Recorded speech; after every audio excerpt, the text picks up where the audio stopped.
So here is a real world problem using kind of a function rule like we saw in that first example. And it says the function rule W equals 146C plus 30,000 represents the total weight W. So that's why it's W equals 146C plus 30,000. Total weight W in pounds of concrete that a mixer truck can carry, and it comes out in C, the variable cubic feet in concrete. If the capacity of the truck is 200 feet cubed, what is the reasonable graph for the function rule? Well, just like we did in the last example, our first step should be to make a table that we can use, and so it says make a table.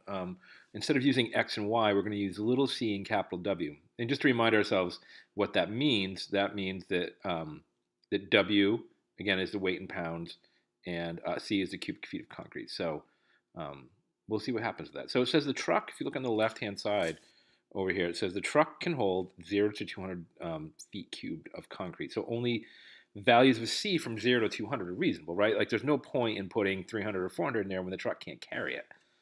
So if we look down the side here, it says, how do you choose variables for the real world independent variable? So it says, look for information about what the values can be. The independent variable C is the problem. And this problem is limited to a capacity of 200 square feet, or cubic feet. So we plug in our C values here.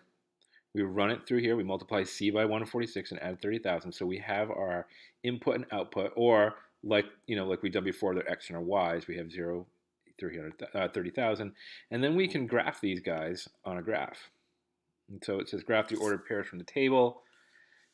And we can read over here, it says W reaches almost 60,000 pounds. So W values from 0 to 60,000 in grid increments of 10,000 makes sense. If you started your graph at 10 or 20, you're going to have a lot of empty space on your graph. So in order to make that reasonable, they've put it into 100,000 increments over here.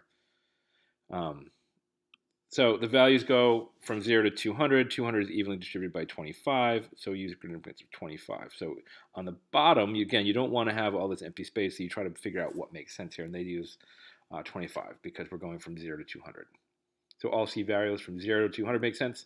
So connect the points and stop at 20,000 or 200 feet cubed, and that's the capacity of the truck.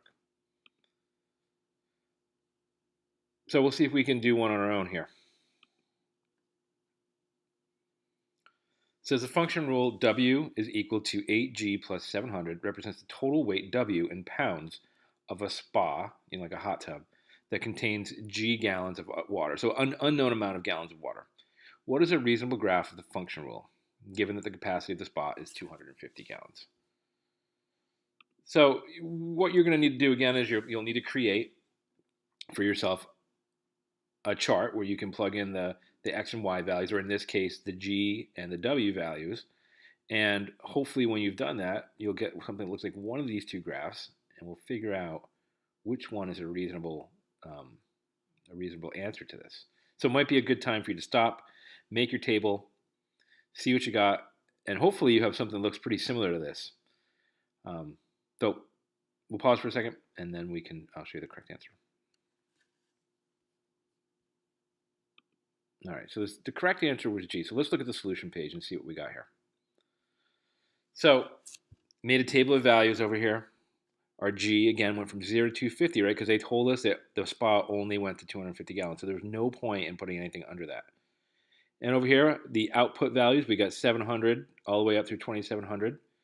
So again, when we set up our graph, it was a good way to make it work here, so we'd spread out. We wouldn't have a lot of empty space in our graph, was to do it by 50 along the bottom and to do it by 500 going along the top. So hopefully your graph looked like this, and you got these values, and this will be a good place to stop for this one. Okay.